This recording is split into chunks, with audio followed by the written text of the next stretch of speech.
Good morning, ladies and gentlemen, and welcome to the NAB. I also want to welcome you to a historic day. This is the welcome to the LPTV Day. This is the first LPTV Day at NAB, and we're very thankful to the NAB for providing this forum. And we know that this is going to be a relationship that continues. So I thank everyone for coming to the inaugural LPTV at NAB event.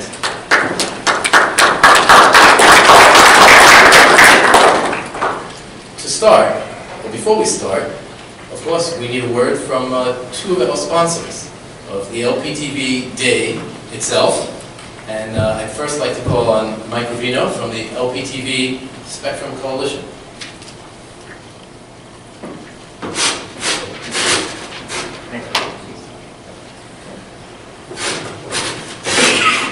Good morning. The LPTV Spectrum Rights Coalition, we're a little less than 2 years old. We're based in Washington, D.C. I think most of you know us. We represent about 175 low-power broadcasters with about 1,000 stations and construction permits in most every state. We have a very similar mission with the National Translator Association and with the Alliance. Just have a little bit different tactics we all use. Being in D.C. is a real great advantage. I can visit with our esteemed guest, Bill Lake, on demand, pretty much. He's been very gracious with that. And get a good chance to meet with Peter occasionally. I haven't really had a chance to share with Jerry Fritz, but he was representing All Britain Communications, and one of the companies I represent and have ownership in competes in the market with WJLA, and now owned by Sinclair, and Jim McDonald of the Translator Association. Just very briefly, then I've got to go, some context for today I'd like you to think about. We're not going to get any answers from the FCC until late summer about our rulemaking, so ask Chief Lake about the process. I think Peter has a lot to share about not only the right of displacement, but also about our expectation of renewal. I think it's very important to understand that. Jerry Fritz is now with One Media. I think his entire how low power can use ATSC 3.0 and the technology is very important. And with Jim McDonald, the translators across the country are in rapid change. A lot of them are switching over to low power digital. I think it's very important to understand how that all is affecting us. Again, we're glad to help sponsor this. Thank you, Louis. Thank you. Thank you so much. Thank you so much, Mike. I'd like Dr. Fry from Outsource Master Control. Would like just a couple words, or we'll get to you later. Oh, Louis, one thing I forgot to mention, we have a low-power directory here if anyone needs it. Very good. Thank you. Okay, so we'll get to Dr. Fry later. Just as our own public announcement, we have a giveaway which you'll find, which is a little bit of a nostalgic slide rule calculator on low power television calculations. So for the engineers and people, you'll like it. The other side talks a little bit about our positions and about the future standards. So it's something interesting that is definitely a takeaway. So again, I want to welcome everybody to this panel, this first panel that we have, and this is on, it really is on the industry, on the legislative process, and the reality. So I think it's possible, we may get a lot of answers, but really it's all about the auction. The panel will be discussing the LPTV protection, or lack thereof, in the repacking, the auction eligibility, which extended under the FCC existing authority, potentially the congressional intent, the relocation funded for LPTV under the existing FCC Title III authority, and technical flexibility. The purpose of this panel, and again, this is the inaugural panel, is to bring together the top talent in LPTV so that our audience, well, primarily LPTV owners and operators, can share and build upon each other's experience. I will make introductions to each of the esteemed panelists. At that point, They will introduce their positions, just a few minutes, just a little bit, and then I will pose one question to each of the panelists following the introductions, and then we'll have questions for all. At the end of the session, we'll have a little bit of a wrap-up for each one. So the panelists, and then this is in alphabetical order, nothing else. Jerry Fritz, who's One Media, Executive Vice President for Strategic and Legal Affairs. We have Bill Lake, who's the Chief of the Media Bureau of the FCC. We have Jim McDonald, President of the National Translator Association, and Peter Tannenwald, who is, if I call him, he's the LPTV attorney. So again, this panel, to make sure everybody understands, we'll be discussing the status of the auction, the repacking, helping LPTV survive the auction, and the post-repack world.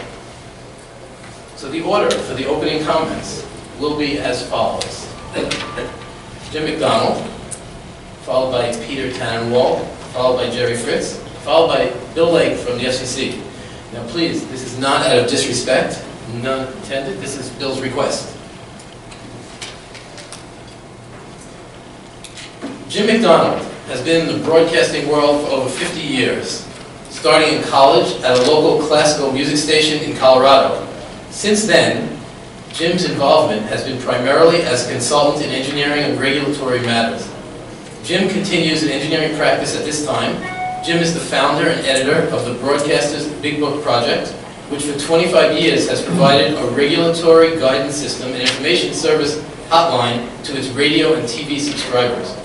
Jim is chairman of the board at Colorado Public Television, a full-service, non-commercial educational TV broadcaster serving Denver and the entire Front Range of Colorado with PBS and local programming.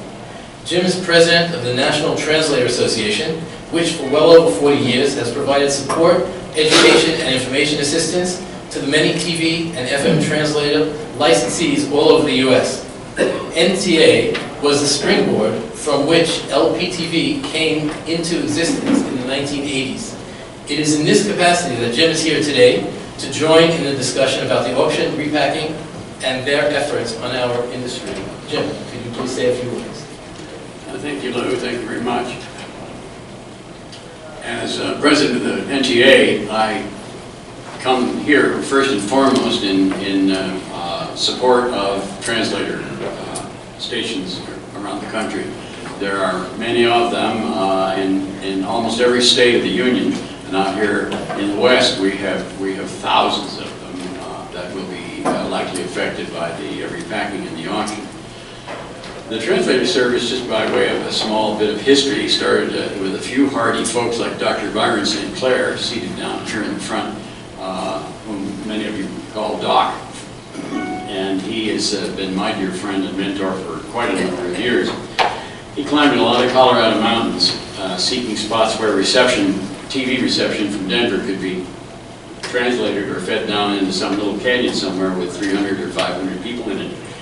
And started out as an experimental effort, and Doc, between his travels up mountains and to Washington, found a path to regulatory status in the world of translators, and now there are over 600 in California. Right here in Nevada, there are over 300 translators, and it goes that way all over the country. There are over 100 in New York State. So it's a job well done, a job well worth protecting. Translators are virtually always rural, and it will be from that perspective that I normally speak. Some, as Lou has said, and as Mike Ravino mentioned, some translators are being converted by their licensees into low-power TV stations. Again, most of these that were in rural locations remain in rural locations. Some have been moved around a little. But our position as the National Translator Association is in support of rural translators, and that's the perspective from which my remarks will come.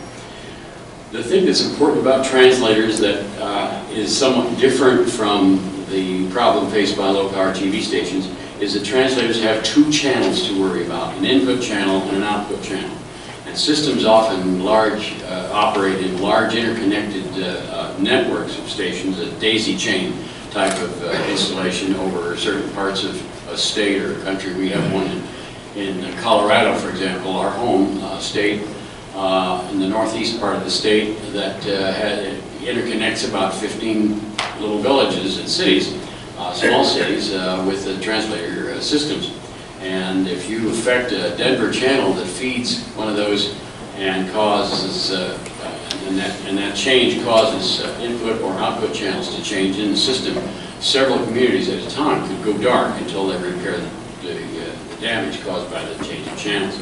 So these are very important considerations. And from this perspective, I will be answering questions and speaking, and will continue to do so until the last breath in me is gone.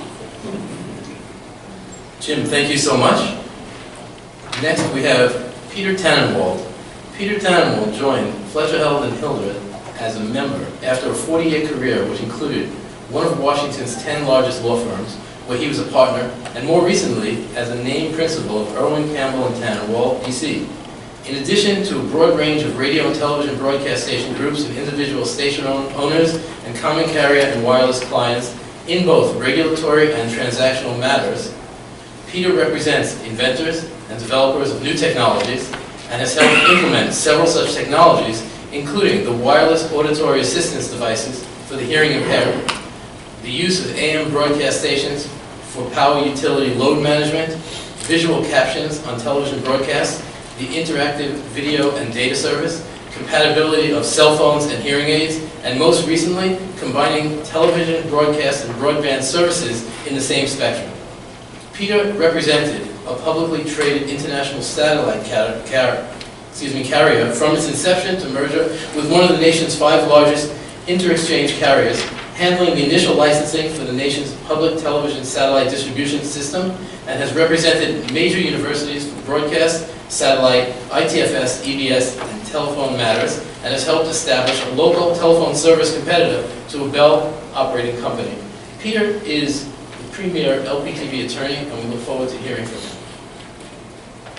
Thank you, Lou. I'm happy to be here. I know many of you in the room. I really don't want to spend too much time with opening remarks because I want to leave time for dialogue. I think that the major issues for the future of low-power TV, what I'm hearing now, are these. One is, what do we do after this auction? What will we be able to do? How do we go about doing it? Of course, we have the right of displacement, and we will exercise that right, but it's difficult to answer the question about what you will do and how you will do it until you know how many full-powered Class A stations are left after the auction and how many channels are left in the TV spectrum after the auction. So it's very hard to answer that question right now.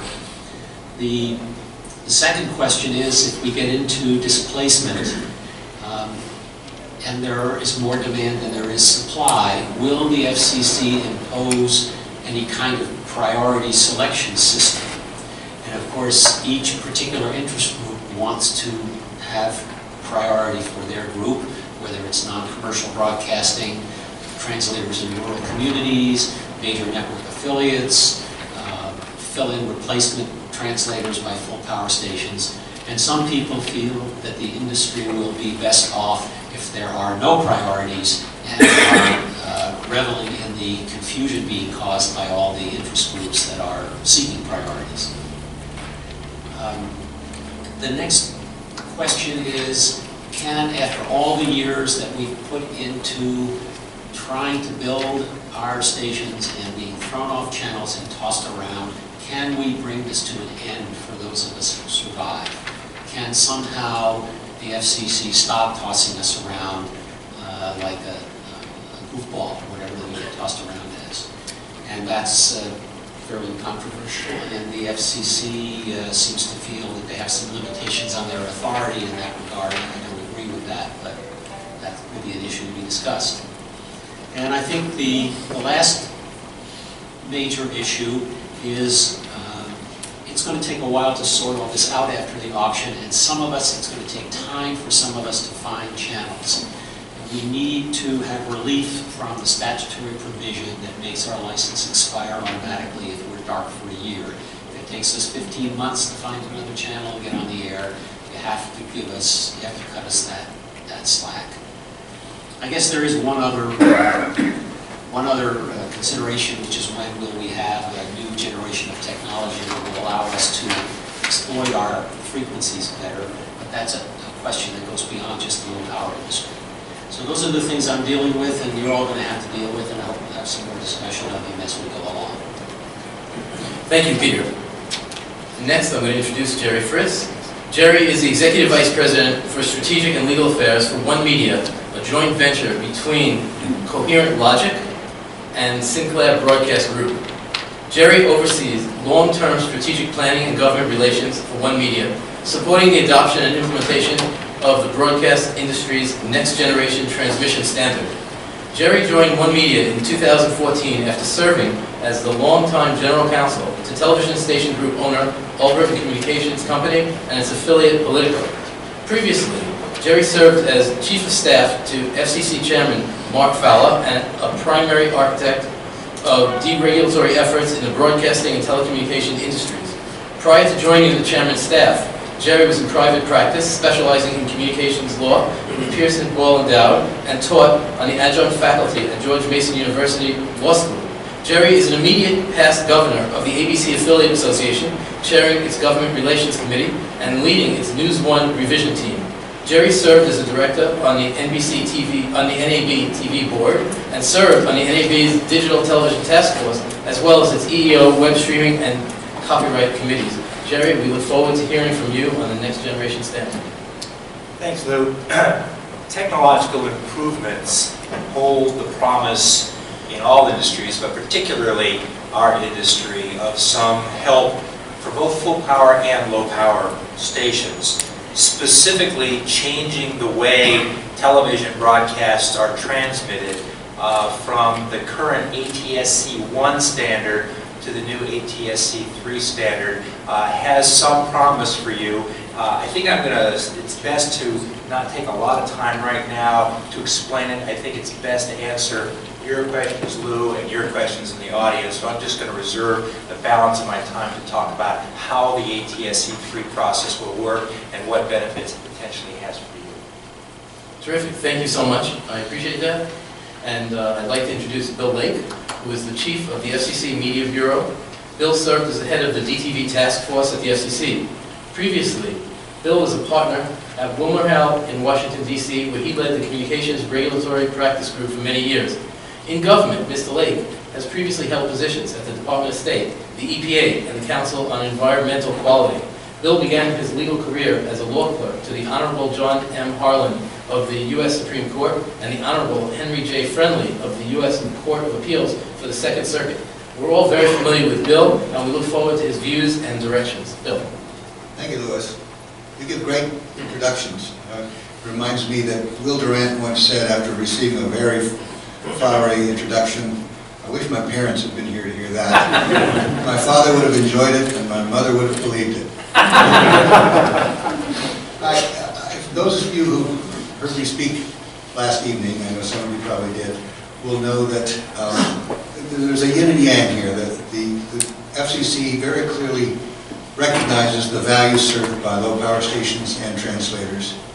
On the other hand, any discussion of the impact of the auction on those services has to begin with constraints.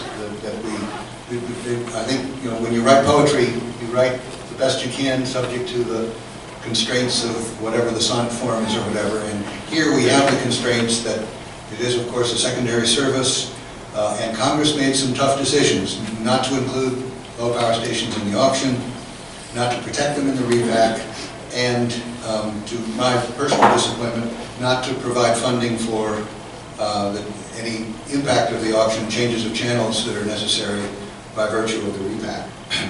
Given that, there are lots of things we can do, and I'll look forward to hearing your questions about the various things that we have under consideration. I will just point out with respect to translators that given the fact that translators are disproportionately in rural areas, we did provide in our incentive auction order last year that a translator or low power station that's on a frequency that's repurposed for wireless use could continue to use that frequency until it receives 120 days notice that the buyer of the frequency is ready to commence operations.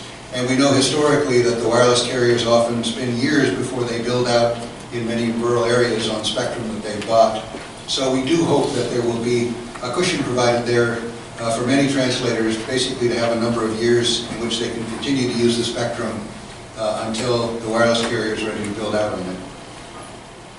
I'll just mention that we know that there are quite a few requests for various priorities. When we do have a displacement window, which we will provide for right after the auction, I find them problematic. Each of the categories of priority that we've been asked to create sounds attractive to me, but we can't prioritize all of them, and it may be the best answer is not to have any priorities at all. But we do want to work with you on all the things that we can do. I won't list the various things that we've proposed in our notice of proposed rulemaking, but I'm happy to take any questions about any of them. I'm delighted to hear from Bill, and I'm really looking forward to reading the ultimate decisions in poem form. Thank you, Bill and Jerry. Thanks so much, everyone. And before we jump into the questions, is Rob Foley right here? Question? He's stuck with a cab on. Okay. Well, when he comes in, he's gonna join us. Appreciate that, Kevin. Thank you. Okay, so I'd like to jump right into some questions, and these first questions are really going to point to the sort of in the same order that we had the initial introduction. So, Jim, this is really a question for you, and it's sort of a two-part question. But if you could just explain sort of what's the primary difference between the translators and the LPTV stations insofar as they're affected by the spectrum auction and the repack, and then sort of maybe loaded or not, what efforts is the NTA itself making to battle for the respective services? Thank you for that question. We differ from low-power TV stations in one important way, I guess, and that is we carry the programming of normally full-service stations in a remote market somewhere to a local community, but it's not necessarily a one translator to one community kind of situation. Translators have, as I said earlier, interconnected networks in which translators feed a community, and as part of that will feed a translator on another mountaintop, another 25 miles or so away, and it will feed a community, and it may feed another translator on another mountaintop, yet another 50 miles away, and as a consequence they end up with large interconnected networks of translators. And having input and output channels, both of which are dependent on channel availability, the loss of any of these can be devastating to several small communities at a time. That's one of the principal differences between translator systems and low-power TV stations.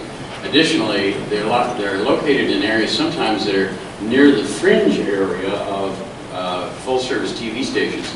And so when people say, oh, you can just displace to a new channel, in our engineering work, we've discovered that those are particularly difficult locations sometimes in which to file displacement applications, or not so much file them, but to actually engineer them so that they still continue to work to the benefit of the communities that they have been traditionally serving and maintain a reasonable level of coverage and what have you, antenna patterns and all being what they are.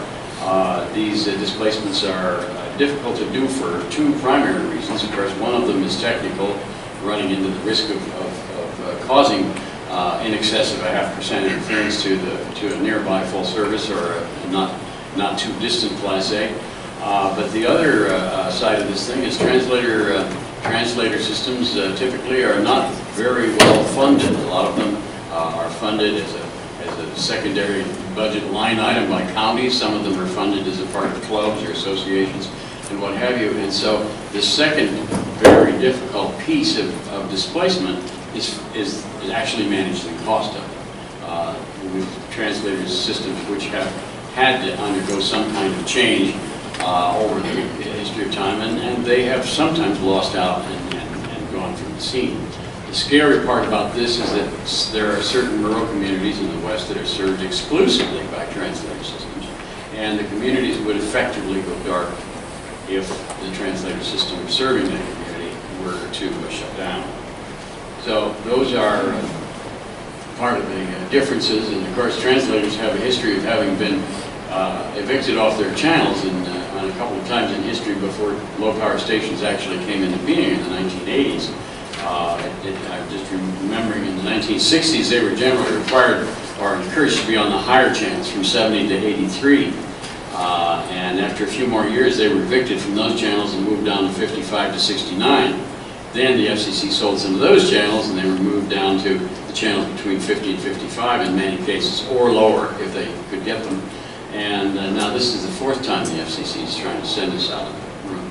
And as a consequence why we feel a little bit like a whipped puppy in that regard, because we've walked this walk before, and sadly it looks like we're going to do it again.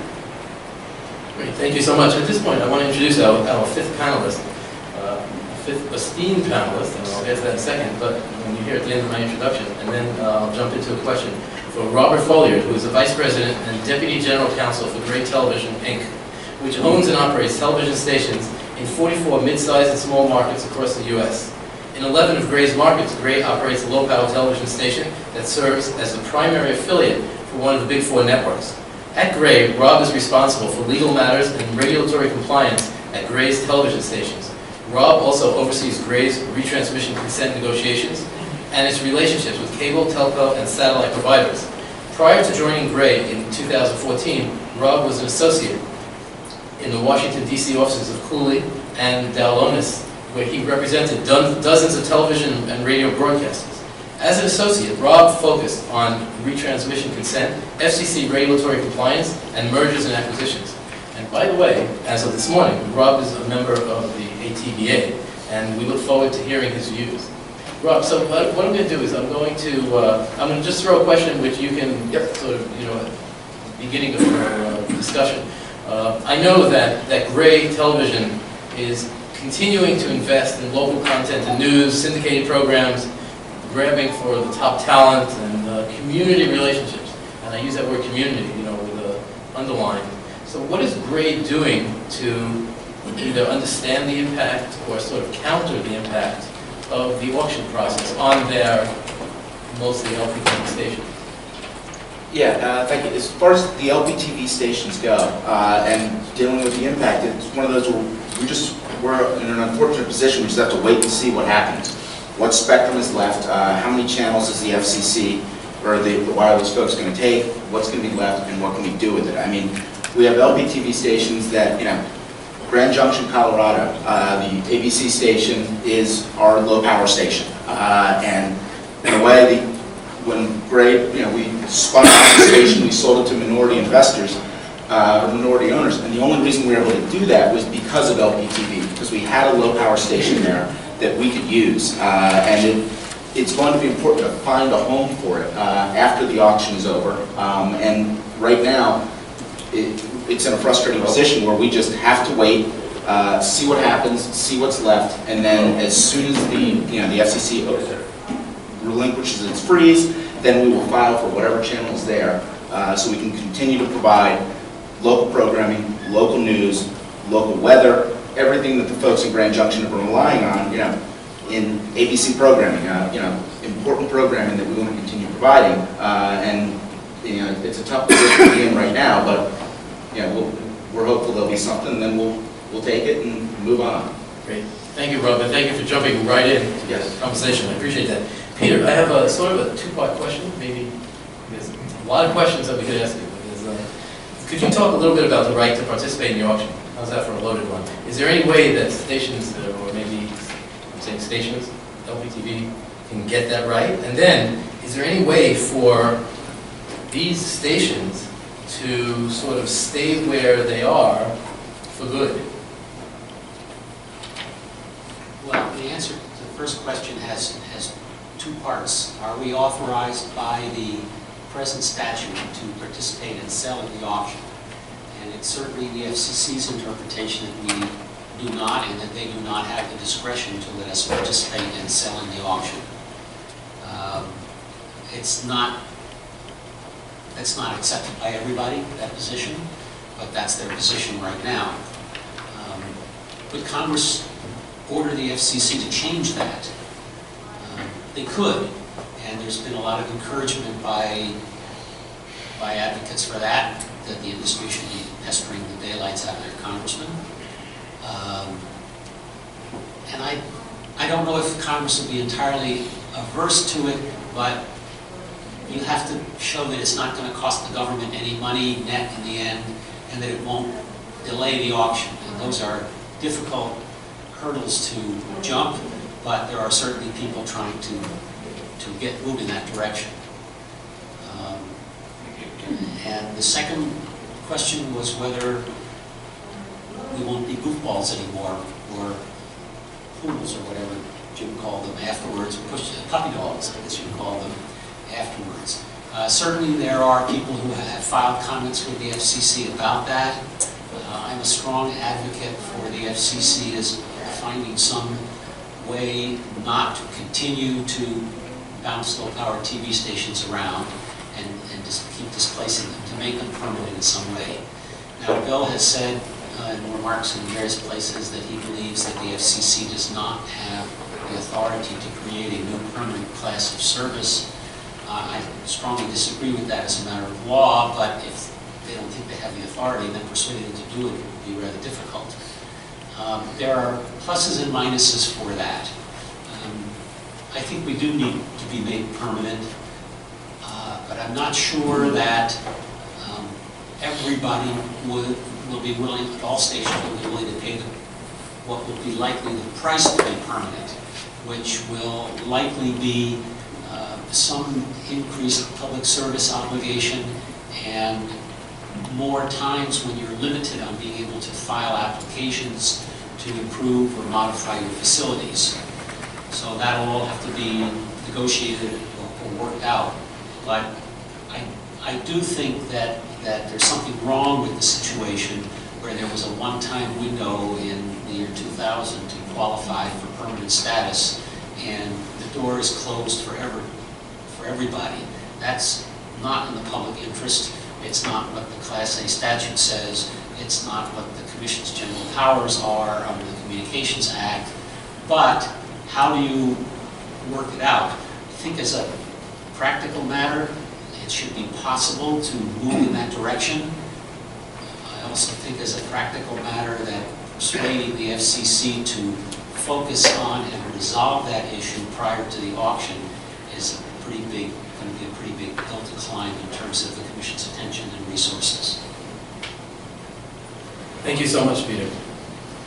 Jerry, all full-power TV stations went through the painful analog to digital conversion in June 2009. It was just 6 years ago.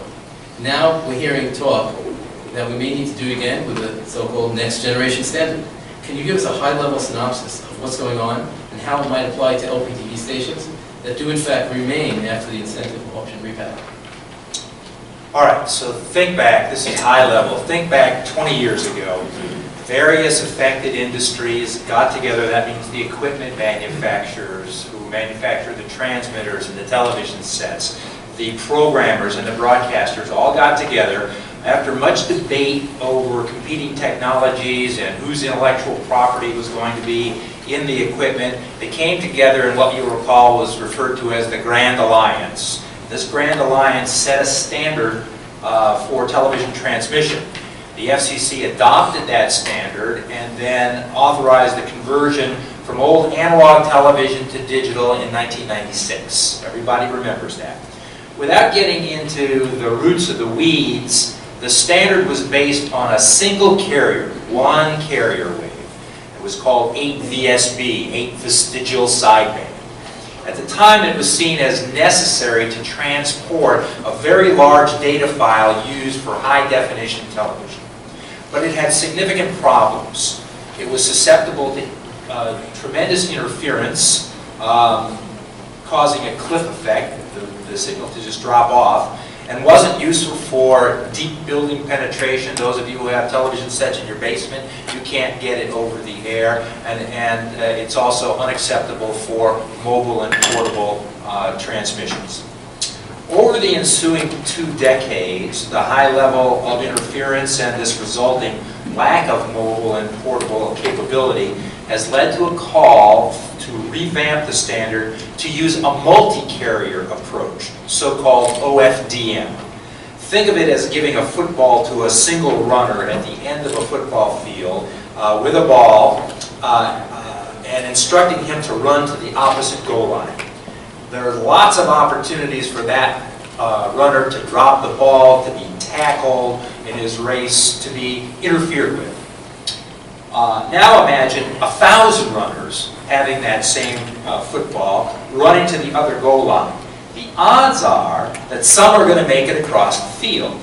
That's the difference between 8VSB and OFDM, a multi-carrier approach leading to a much higher likelihood of signal reception deep into buildings and on mobile devices. This new standard that's under review by the standard setting organization, the American Television Systems Committee, ATSC, and ultimately adopted by Bill and the FCC, will permit broadcasters to reach many more viewers, and for those who want to venture into new data casting business to fully exploit their spectrum. You might want to just put up that graphic if you can, Mr. IT person. Excuse me, Mr. IT person. Can you put up that graphic? Great, thanks. Now we're going to be able to receive over-the-air television on smartphones, on tablets, watch broadcast programs on the beach, in parks, and stadiums, without 20 seconds of buffering or hits to expensive data caps from the cell phone companies, all in 4K high definition and all for free. Now, what does it mean to you all in the low power and translator business? The next generation standard permits broadcasters to code the various carriers, those 1,000 different footballs to each of those 1,000 different runners, and pair them with a specific transmitter on the same channel. In other words, we can use the same frequency for multiple addressable uses. Think boosters. In larger markets, where broadcasters rely on different channel translators, as Jim was saying, we can now use the same extension using single frequency networks, SFNs, on the same channel. Much more efficient use of the spectrum. Since many translators may not survive the post-auction channel repack, this is a potential way to maintain service to distant parts of the DMA. It's worth noting that the same multi-coding principles that can be used to zone a signal within a DMA for separate programming and separate advertisements on different geographical parts of the market. Think of a hyphenated DMA like a Harrisburg, Lebanon, Lancaster, York DMA, where the broadcaster might like to have different targeted news stories and different zoned ads for each distinct subpart of the market. It's a way to compete with what cable does today. But for your purposes, the ability of using this coding technique on multiple carriers holds a potential promise to use single frequency networks to extend translators where translators might go away. Thank you so much, Jerry. Bill, I have a couple of questions I'm going to sort of put together. And one of them is sort of, it's a tough one because it's not really, it's meant more for us than for the FCC. But sort of how do we reassure the LPTV stations about their future business? Sort of you're giving us advice. We need to get through this process without too much damage to the broadcast industry. And we know that LPTV is a small part, but it's still part of broadcasting.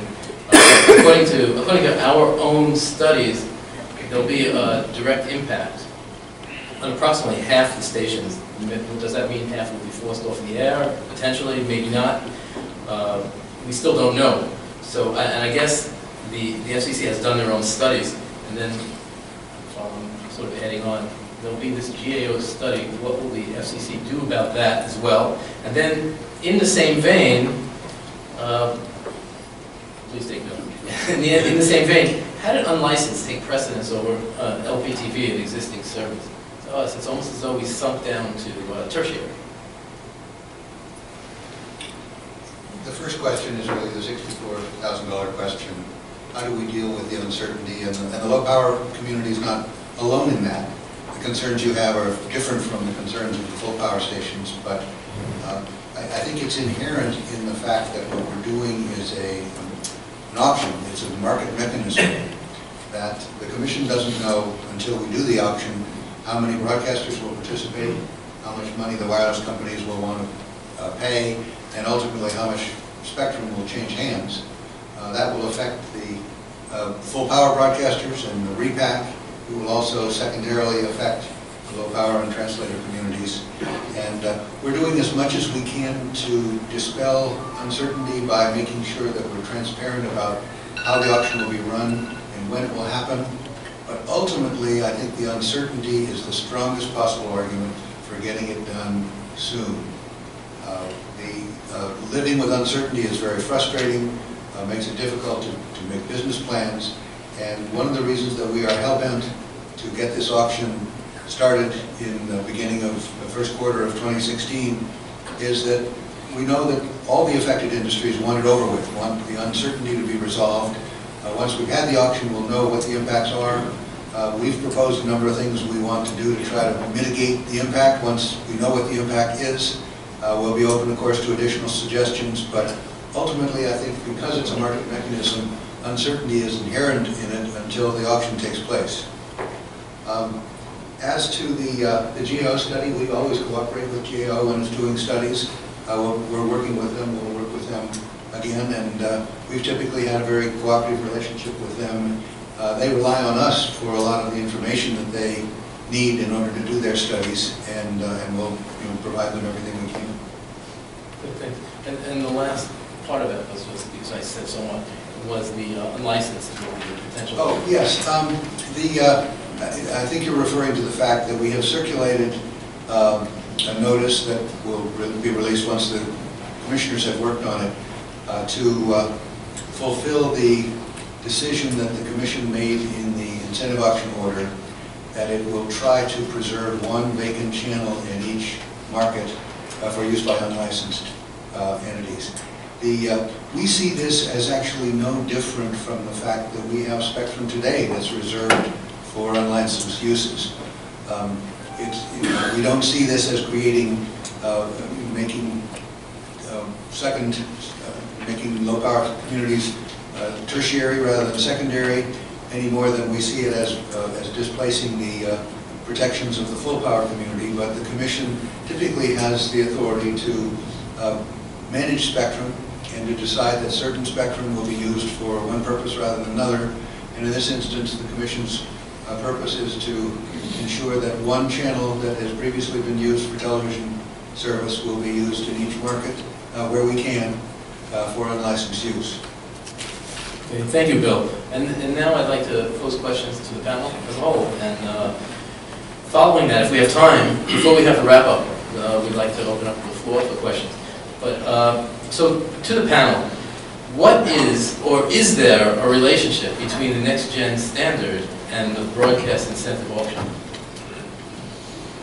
Let me take a stab at that. The incentive auction, as you know, is going to repack broadcasters currently using 14 channels, channels 37 to 51, into the existing space occupied by 22 other channels, channels 14 to 36. That repack will require many broadcasters to swap out transmitters and antennas for their new channels. Congress set aside $1.75 billion to help pay for that move. Since broadcasters are going to install new equipment anyway, it makes no sense from a public policy perspective to make them do it twice. Once for the repack and then once for the move to next gen standard. The goal is to implement the adoption of the next gen standard simultaneously with the repack. And the way that works, the ATSC, the standard setting organization, goes through a process of consensus between the equipment manufacturers, the broadcasters, everybody in ATSC. They come up with a candidate standard for 3 different layers. Forget about the top 2 layers. What we're really concerned about right now is the so-called transport layer. There is a potential candidate standard that the ATSC is working on now. Hopefully by the end of this month, we will have that candidate standard locked into place. There's another part of the physical layer, this first layer, this transport layer, that is undergoing review right now. Our hope is by the fall to have a complete physical layer candidate standard. Once we have that, we're going to go over to Bill and say, Bill, issue a notice of proposed rulemaking, take comments on this proposed standard, and have the commission adopt it. If the commission adopts it in the normal course of business, it will be adopted in time for the auction to move forward and the repack. The repack takes 36 months, actually it's 39 months, and by the end of that time, we will have a completed, fully baked ATSC3 standard with the top 2 layers as well, everything ready to go, and as broadcasters move over and change out their transmitters and their antennas, they'll be doing it with the ATSC3 standard, and that's the relationship, and having the government help pay for that move, that using that $1.75 billion. Anybody else have anything? Yeah, and the next gen standard, or ATSC 3.0, or whatever it is, it will also leave more room for low power stations. You'll be able to, there'll be more channels all of a sudden. The interference, the way it'll work, all of a sudden, maybe channel 18 wouldn't have been available under the ATSC 1.0, the current standard, but lo and behold, channel 18 becomes available. And now we've got room, and we can find spaces for our stations, even in more congested markets, with the next gen standard. I think it'll help in that perspective as well. A couple of thoughts about that. We feel it's very important to get on with the auction on the timetable we've adopted, in part for the reasons I was just giving, to eliminate the uncertainty that the auction creates hanging over the industry. I think personally that the promise of ATSC 3.0 is very exciting. I hope the industry works hard and fast to perfect that standard. I think the timing in the first instance is up to the industry, because as Jerry says, the first digital standard was developed by the industry and brought to the commission and blessed by the commission. That's the way it's going to have to happen this time as well. And it's not just a matter of just perfecting the standard, but also proposing how we will deal with the transition process, because this would not be just a transition for the broadcasters, but also a transition for the viewers, since the new standard will not be backward compatible with the old one. So we'll be very interested to see what the industry has to propose on that, and we'll consider it carefully.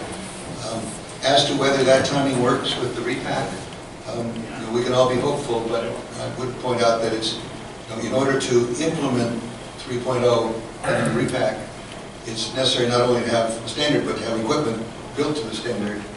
And that's a tall order in the short time that's available.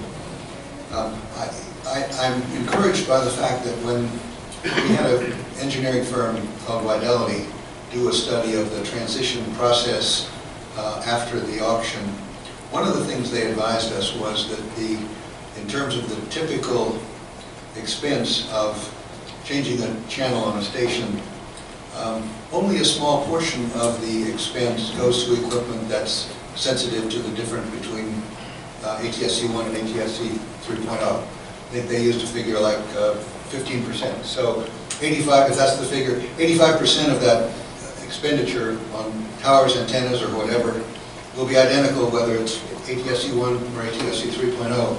It's that remaining 15% that we're talking about, and it's really going to be very interesting to watch to see whether the technology and the equipment is available in time to be able to allow the repack to use the new standard as opposed to the old standard.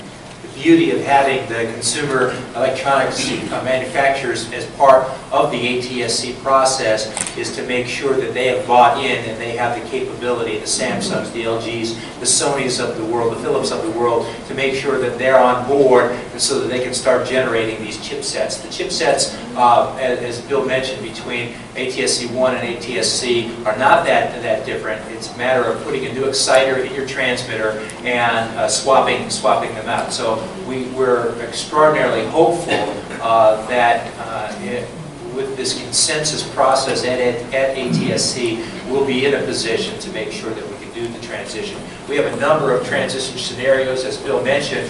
These are not backward compatible, in much the same way that black and white wasn't backward, or the color wasn't backward compatible to black and white. we'll make sure we have a transition plan to bring to the FCC so that the people who have existing televisions are going to continue to be able to receive ATSC 1 while the rest of us migrate to ATSC 3. It's going to take a little time. The government's not going to give us a second channel the way we did in 2009 or for the last 20 years as we ramped up to 2009. But we'll have a transition plan so that it will effectuate ATSC 3.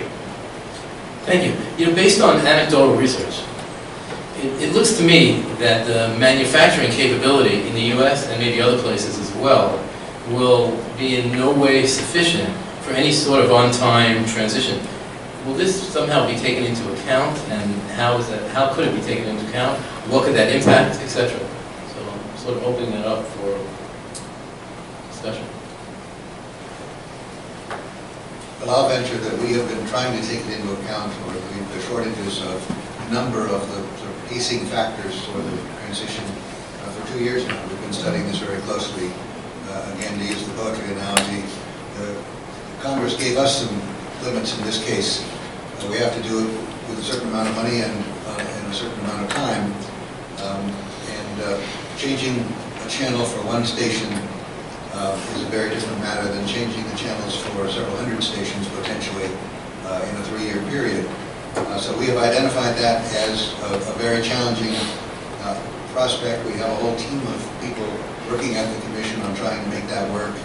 And as I've said many times, I think this is one area where we, the Commission, and the broadcast industry have exactly the same parallel interest, which is to make sure that that transition is carried out as painlessly and with as little disruption as possible.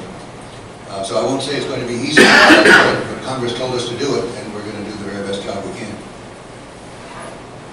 Whether it's a result of uncertainty or whether it's actually a result of the certainty of a loss of a certain number of channels and subsequent loss of a certain amount of business, the low power and translator industry manufacturers have already diminished in number by at least 2 so far, and the capability of the remaining manufacturers to produce the equipment needed is unknown to me at this point.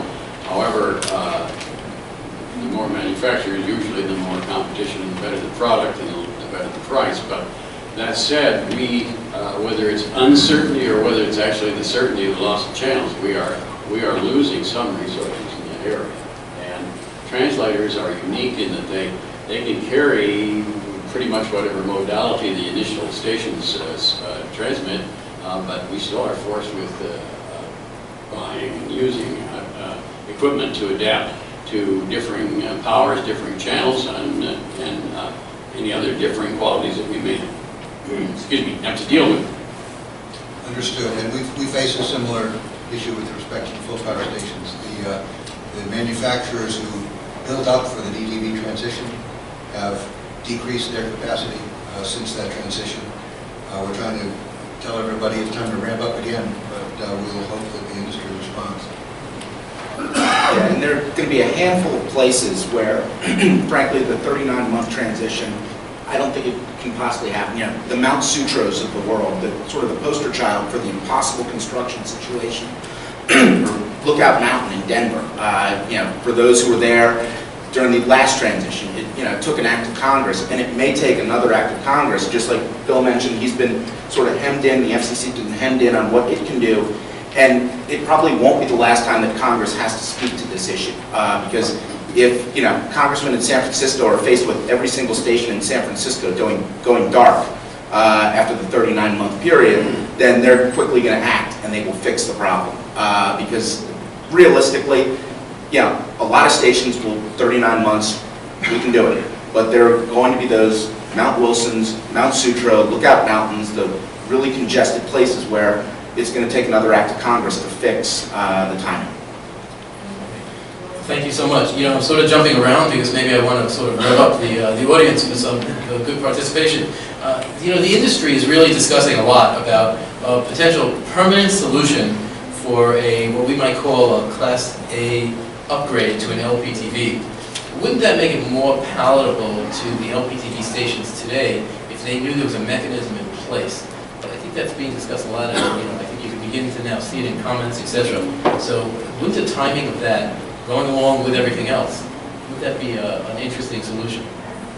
Yeah, I think the timing is right now. The last time there was talk about, or a Class A window was 2000. A lot's changed since then. And I think it makes sense to give some permanent footing to those who are going to, continue on, the LPTVs that find the channel, the ones that commit to some public interest responsibilities, just like our full power brethren. And if you're a viewer, the difference between a low power and a full power, nobody knows the difference. If you're watching on TV, it looks exactly the same. Our low powers in Parkersburg, in Grand Junction, and elsewhere are exactly the same public interest obligations. We're providing news, and to find some certainty, to be able to say, okay, we're not going to be, the whipped dog that continues to get moved and bumped and, whatever, is going to be important, and it makes sense to do it now. It won't interrupt the auction. It shouldn't slow it down at all. It's just, once we've repacked, let's find permanent homes for those who can take on some responsibilities, the same as our full power brethren. We should be treated the same because viewers wouldn't know the difference. I would just encourage all of you, as we're all promised to have time here, don't neglect contacting your congressional representatives, because the message does need to come from them that they think the LPTV problem is important, and they don't want to hear back, you told us we don't have the authority to do it. They don't want to hear that back. The message needs to come out that the problem needs to be fixed, and yes, you can fix it. We need your help to get Congress attuned to this problem. I'll just say that I think, as Peter may have acknowledged in his earlier remarks, I think as a practical matter, this is an after-auction issue. Among the uncertainties is basically how many stations will be displaced, what the availability of spectrum will be for low power and translator stations after the auction, how much spectrum will be needed in a future world in which ATSC 3.0 has made single frequency networks possible. So I think that if a proposal is brought to the Commission after the auction, it makes sense in light of the circumstances that exist then. I suspect the Commission will consider it, but I don't think as a practical matter it's something the Commission will take up before the auction. Okay, thank you. I just want to make a sort of comment on the schedule. I believe we have a half-hour more to go, so then we'll have I guess by 11:15 we'll have some follow-up comments by everyone. So I have a couple more questions, and I'd like to go to the public. And Jim, I'd like to sort of, if you can sort of touch on this first, but preservation of service to rural communities. This is something that's in the hearts of all of us. What, in terms of thinking ahead, what percentage of translators do you believe will be saved by the next gen standard? Well, given the fact that we can translate and carry basically with the standards that we're given in the first place, and if we don't have to down-convert or re-up-convert, why it's much easier.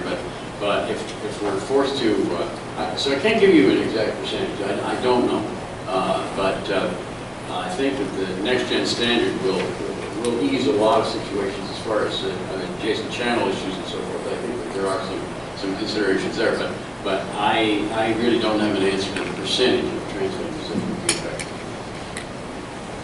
I think that translators are in a unique position because they have not been charged with a public service responsibility, and they don't initiate programming or originate programming. They don't normally have to do some of the regulatory steps that most LPT, the Class A and the full service stations have to do at the very least, and some of the work even that the low power stations do. But we try to just maintain veracity to what we get. We try to send out what we get. So I guess following up with that for everyone else, we're talking about sort of an approval for ATSC 3.0 and sort of the process for that, and allowing us to use OFDM studies to potentially to find channels where we can move, migrate, survive, and sort of the timetable for the, I guess, the acceptance or the authorization of the ATSC 3.0 or other new technology. Where does that fit within the process? Well, it's going to be accelerated dramatically because, as Bill mentioned, the last time we did the transition from analog to digital, this was a consensus-driven industry proposal that the Commission blessed. We anticipate exactly the same process. This time we will have an industry standard that is consensus-driven that will be given to the Commission.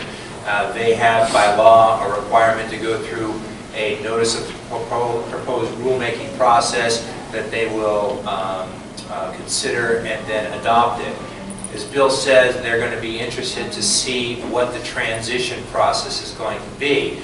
That's a separate issue. In approving the ATSC standard as the standard to be broadcast, it's not a prerequisite that we have a transition plan. We will show the Commission how that transition plan will work because the Commission, as a consumer-oriented agency in some respects, wants to make sure that the people who have televisions can continue to watch their televisions.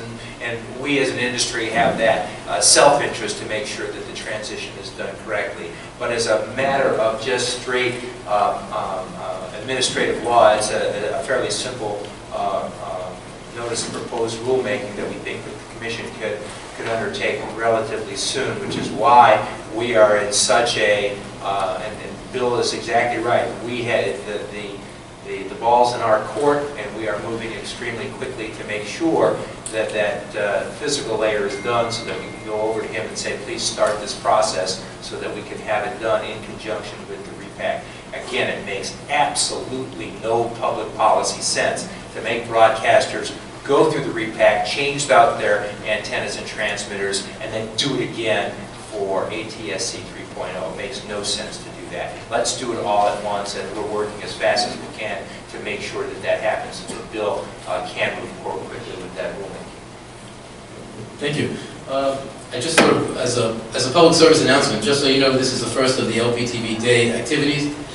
We do have, following this, there are sessions on LPTV equipment, etc., beginning at 2 p.m. And I'm saying this because I need everybody to remember that LPTV is a very vibrant industry and continues to grow. And the proof of that is tonight. We have the LPTV mixer.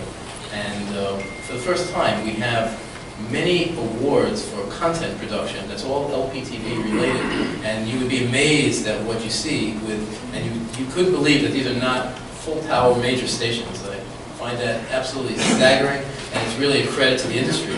I'd like to open the floor to the audience, if we may. And I guess we have a microphone here, so anyone who would like, please. Also, the afternoon starts at 1:30 back in this room. 1:30, thank you. Please, yes. My name is Glenn Plummer. I'm licensee of WLPC Class A in Detroit. I was aware of a broadcast standard that Sinclair Broadcasting was proposing. Is that different than the ATSC 3.0? And if so, how? For example, I was told that after the auction, our station could, say, have 30 to 50 sub-channels. But then I was told that this current proposal, there's 15. So it sounds to me like maybe that's two different broadcast standards. So here's the relationship. One Media, the company that I work for, is a joint venture between Coherent Logics out of Austin, Texas, and Sinclair Broadcasting. So Sinclair Broadcasting is the primary funder and as our parent company. So we are working closely with the folks at Sinclair. The difference, what you're hearing, the One Media standard is the standard that's developed by broadcasters for broadcasters.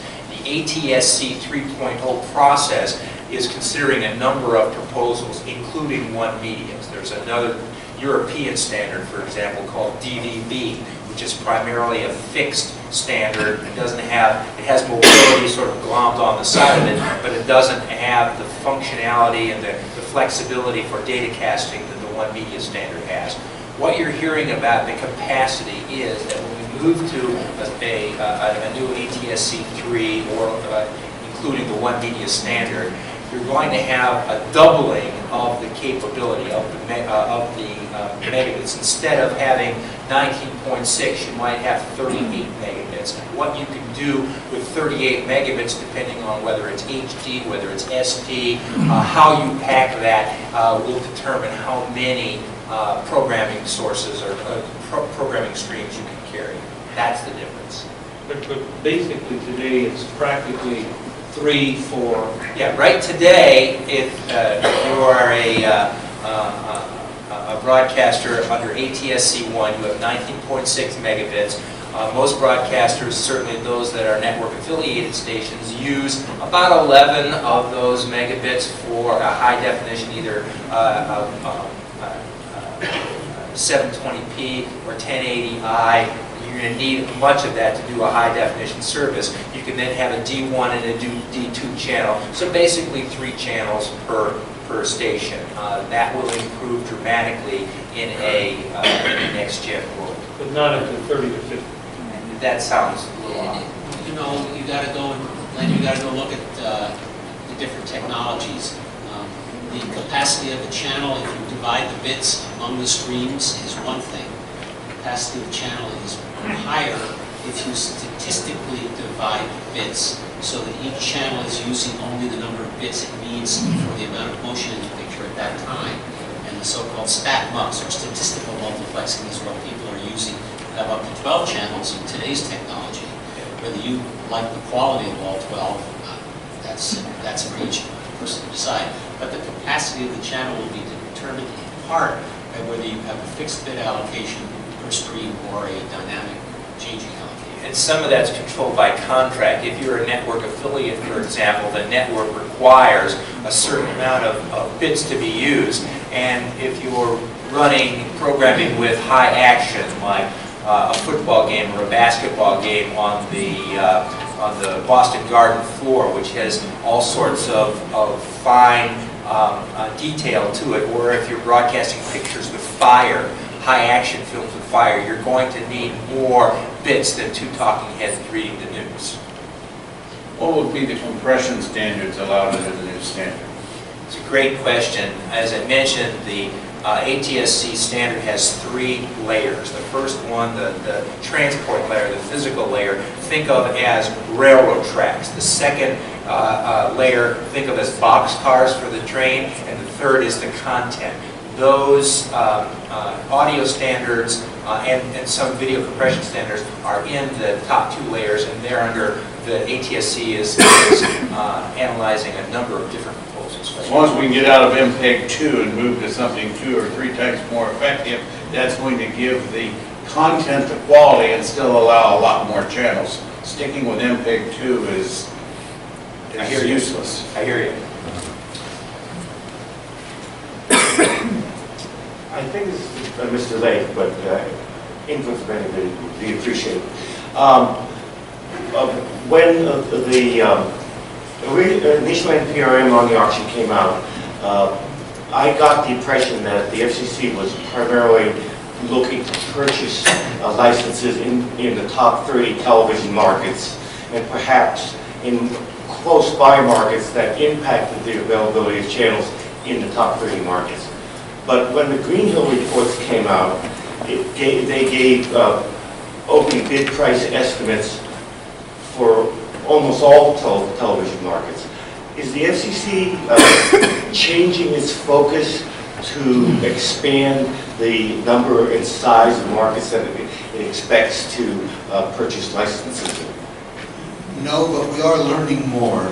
One of the things that we've done is to run our own simulations of how an auction might happen.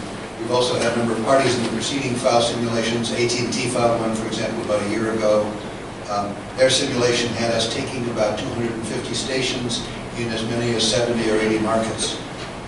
We do anticipate that we will have much greater demand for spectrum in the top 25, 30, or whatever markets, but because of the daisy chain effects, we expect to be buying spectrum in many smaller markets as well.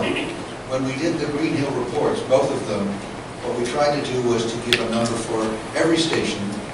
And what we tried to do was basically to identify what the potential was for every station if we needed that station. That doesn't mean, obviously, that we will need every station.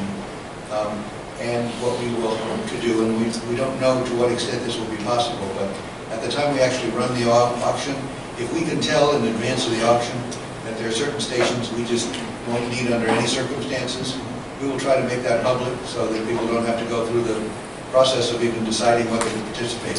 Whether that will be possible, we're still exploring, but we obviously don't want to put people in trouble if there's simply no chance that we would take their station.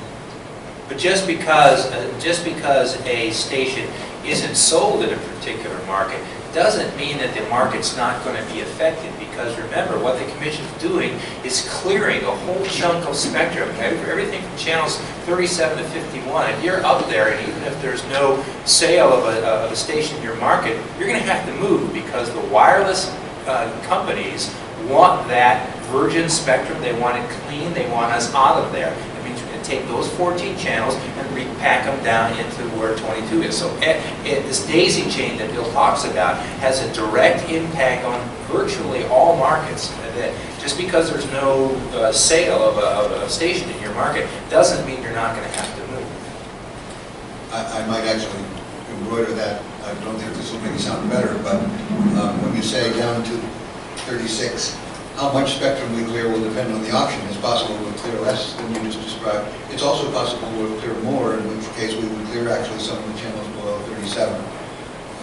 And I think as Jerry says, if you're on channel 48 today, you're moving. You're moving, yes. I mean, any successful auction will clear channel 48. Even if you're on channel 21, there's a possibility that you might be moved. Because again, of the daisy chain effects, it might just be that changing your channel from 21 to 24 or whatever will help to fit in what will be a nationwide channel allocation. But one thing we will do, and this goes to the Mount Sutro issue, is that when we do the channel assignment for the full power stations after the auction, we have very powerful software that will allow us to produce an optimal channel assignment. And we can optimize for various things. And we have said that we will optimize, we propose to optimize for minimizing the number of stations that have to change, minimizing the very expensive stations. If we can avoid moving somebody who's on Mount Sutro, obviously that's in everyone's interest. And we will have information, we already have some information about where are the places where moving will be particularly difficult and expensive. And we've asked for input about other things we can optimize for, so that we can try to avoid any situation in which we're wasting money or we're requiring people to move in situations where we don't have to. Bill, before Dr. Weiss poses the question, he actually may pose the question, because we keep hearing about cost and cost to move and things like that. He might even ask about the cost for LPTVs and TV translators to move, because that is really, really a tough and unfair issue. No? Chief Blake, thank you for addressing our industry and the LPTV side of that industry. It's appreciated to have you here and to hear your thoughts. And hoping that the FCC truly does want to be fair to the LPTV and translator world. I believe that personally. There is so much uncertainty, which we have not created, but we are being asked to embrace. And again, I want to prepare for the future and be allowed to serve the public, to fulfill our covenant with the Commission and the viewers. Recognizing that whenever this auction takes place, whether it's sooner or later, there's going to be a period of time where some of us in some markets are going to be unable to serve the public. And so my question is, if it is known that we will be prohibited from functioning in certain major markets under the current standard when the auction takes place, but if it is anticipated that after the auction and after the new standards are in place and single frequency networks are rolled out, will we be able to hold our place and be treated fairly, that since we created none of this uncertainty, but we're asked to live through it, allow us our right of displacement when the dust all settles, even if we have to temporarily fail because of what others have created for us? That's a very interesting question, and I don't frankly quite know the answer. I do think that as described, ATSC 3.0 does promise to ease some of the spectrum shortage, if there is a shortage. I think we'll have to see, again, it depends in part on the timing of the new standard vis-a-vis the repack and the auction. We certainly want to do whatever we can to make sure that the viewers don't lose programming that they value. Okay, thank you. I think this will be our last question from the audience. I think this is a Jerry question regarding ATSC 3.0. Obviously, it's going to be packed with all kinds of advantages that ATSC 1.0 doesn't have. And one of the biggest growth areas is mobile. And because there was kind of a failure of the ATSC 1 mobile, I mean, it never really got off the ground because of licensing issues. Most networks didn't want their signal to be broadcast mobily. My question is,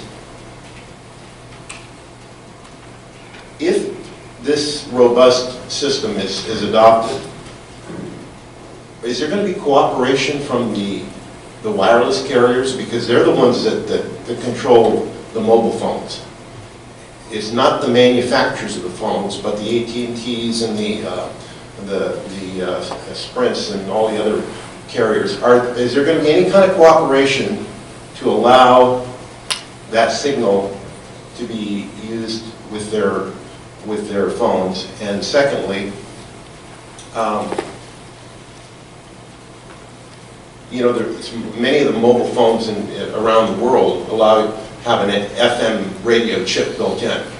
And that's been a difficult battle here in the United States. So I'm thinking, if we're having a problem with an FM radio chip in a wireless phone, how much trouble are we going to have with the carriers in embracing ATSC 3.0? Thank you. That's a great question, and something that I spend a lot of time thinking about. A couple of things. The reason that mobile service failed under ATSC 3.1 perhaps isn't as much as you allude to a licensing issue and content. It's because the standard sucks. It just doesn't work for mobile. There's that one carrier, and if somebody walks into the room, it could change. There's multi-path distortion, there's buildings, there's mountains, there's rain. Lots of things can knock it off the air. It just doesn't work. When I sat on the NAB board when we adopted 8VSB as opposed to OFDM, and it was a political decision at the time because it was seen that this was a television service and we needed a high bandwidth capacity to take that HD signal, and Senator McCain, who was overseeing the Communications Subcommittee in the Senate, threatened the broadcasters to take away the second channel if we didn't move quickly. He thought that the broadcasters were never going to give back the second channel, and so he threatened the industry and said, don't slow down, adopt it. The only thing that was available that had been fully tested at the time was 8VSB, and so the industry went that way. It was a mistake. It was a mistake for mobile version. It was a mistake for deep building penetration. It just didn't work. Now we have the opportunity to correct that. And as you say, that it's not in the self-interest of the cell phone companies to allow somebody to get free over-the-air mobile television on their cell phone.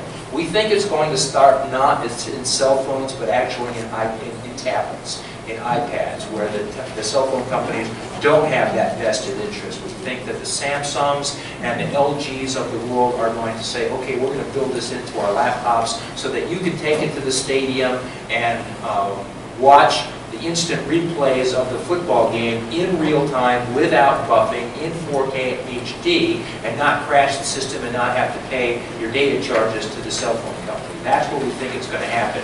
Once we whet the public's appetite, this is what they expect, we think it's in Samsung and LG's best interest to include this, and so that we're going to come at it from the back door as opposed to the front door. I think that's how it's going to happen. Jeremy, thank you so much. As we come to conclusion, just quick comment. The LPTV industry is a very, very diverse group. Potentially some 30% minority-owned LPTV stations. They're not always represented or well represented in the public/FCC forums. Maybe they're too busy running their stations. There's a real issue. I have to tell you, now on the flip side, I'm very encouraged that we have this LPTV at NAB Day. The LPTV TV translators coming together. The whole industry is a very, very big deal for us. So my comments, this is a terrific thing, and I want to thank everybody for participating.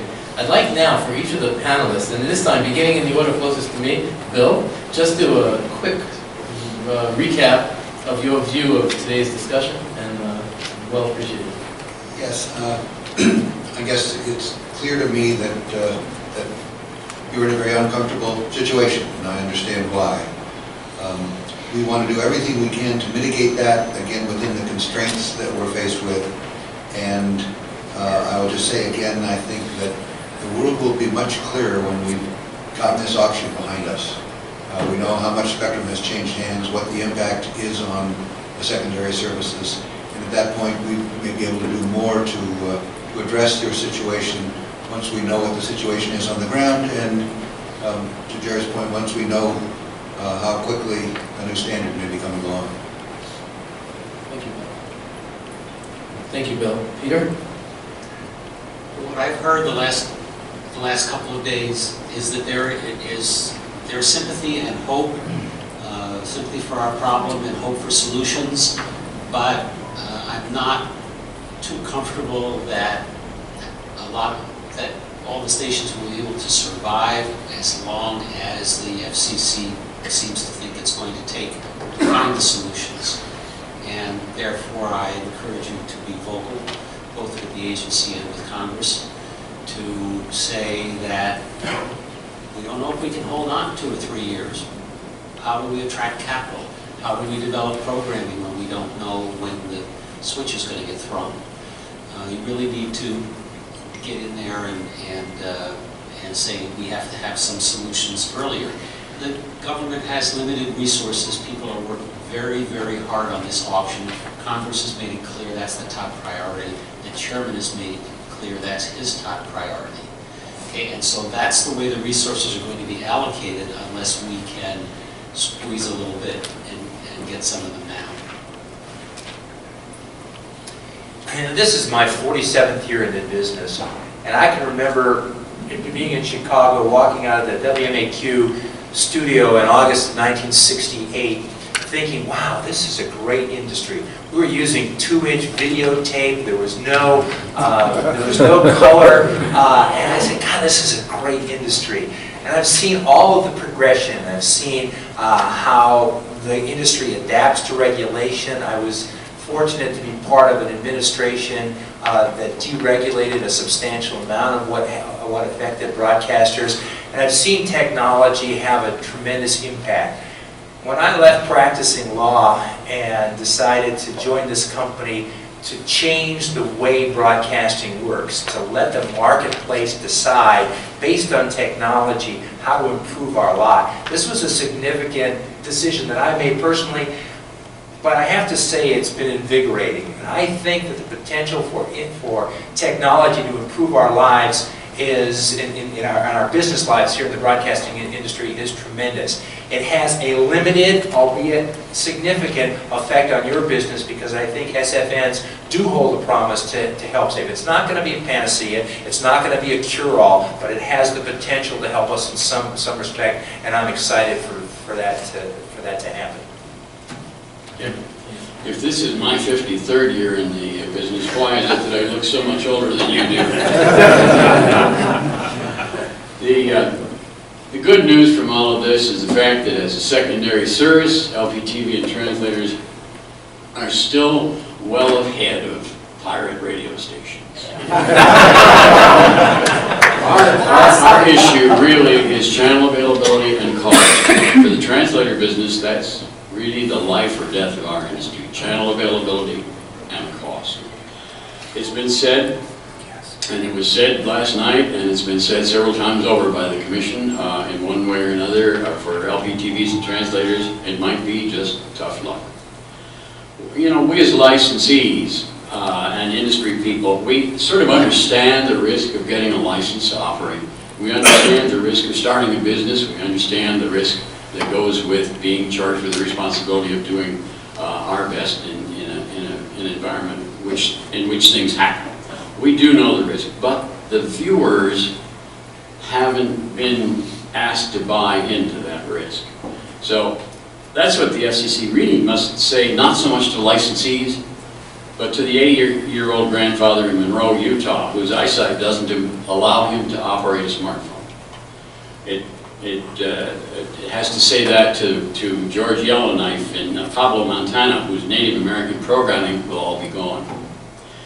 It will the Gonzalez family, migrant farm workers of Yuma, Colorado. They can't afford a smart device or satellite service. The TV goes off, and the tornado warning is not heard. FCC and Congress are jointly responsible for what we're facing today.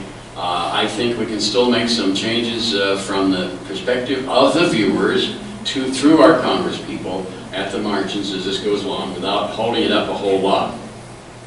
National Translator Association.org website will have between now and our convention next month, to which anyone is invited, just give us a call. But our convention next month, a toolkit for contacting your congresspeople. And if you are in a rural area, your congresspeople are going to be responsive to your requests if you are a constituent. I would suggest that we approach our audiences and let them know the situation as much as possible and ask them to contact the congressperson in their district to discuss the risks that we may face of losing channels or being unable to buy sufficient amounts of equipment to replace our service. So for that I say the last thing that the National Translator Association has to say after all these years, ARF.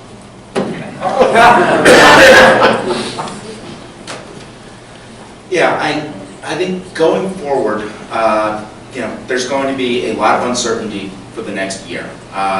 Let's get the auction over with. Let's find out where we can land in hopefully, you know, early 2016. We have the auction. We know what's out there. We know what's left. We know where we can move.